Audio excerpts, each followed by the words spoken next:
युधिष्ठिर जी ने पूछा कि आप भगवान परशुराम जी के शिष्य हैं, आज रात्रि कृपा करके आप उनका यश सुनाएंगे तो हमारा जो ये रात्रि का समय बड़ा पावन व्यतीत हो जाएगा। अकृतवर्ण ने कहा, भरत कुल भूषण, हमारे गुरुदेव भगवान परशुराम की बड़ी पावन कथा है।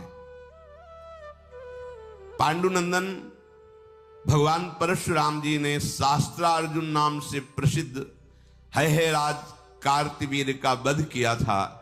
उसके 1000 भुजाएं थी। सबसे बड़ी बात कि उसको संग मिला था दत्तात्रेय जी का। दत्तात्रेय जी उसकी सेवा से बहुत प्रसन्न हुए थे। एक विमान दिया था तो दिव्य रत्नों से जटित स्वर्ण का था, और उस विमान से वो कहीं भी जा सकता था, कहीं भी। सेवा के बल से आशीर्वाद और विमान प्राप्त करने के कारण वो मतवाला हो गया।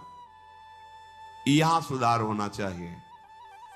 जब हम किसी भगवत प्रेमी महात्मा संत या किसी योगी आदि का आश्रय लेते हैं तो उसमें भगवान की विशेष कृपा होती है, क्योंकि बिना कृपा के ऐसा संग मिलना कठिन होता है। जब उनका समीपता प्राप्त होती तो हमारे हृदय में बिना साधना के आनंद होता है।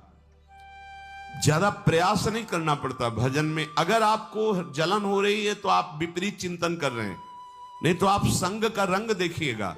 बिना प्रयास के आप विषयों पर विजय प्राप्त कर लेंगे, आनंद की अनुभूति होने लगेगी, पर आपको अभिमान हो जाएगा। यह सुधार, इसीलिए गोस्वामी जी ने कहा, गुरुपद पंकज सेवा तीसरी भक्ति अमान। गुरुदेव के पास, महापुरुषों का अमान होके रहना अत्यंत आवश्यक है। नहीं तो आपकी साधना जहां अच्छी से हुई तो आपको लगने लगेगा कि किसी की जरूरत क्या है, मेरा भजन कहीं भी कर लेंगे। आदि आदि कई तरह की बातें आने लगेंगी, जिससे फिर आपका जो भजन है वो विपरीत दिशा की तरफ होने लगेगा। अर्थात चिंतन फिर अहंकार के कारण संसारिक होने लगे, फिर पतन हो जाएगा।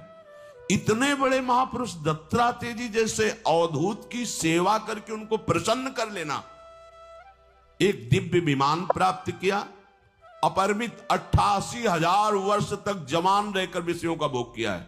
88,000 वर्ष तक। अब उसको अभिमान हो गया। बस यही सुधार होना चाहिए। प्राय ऐसा ही देखा गया। गुरुजनों की हेतु की कृपा तो फिर ये लगने लगता है कि मेरे से ये सुरक्षित हो, मेरे से ये चल रहे, ये भ्रम हो जाता है। नहीं भाई, तुम सुरक्षित उनसे हो। जब कभी हम कहते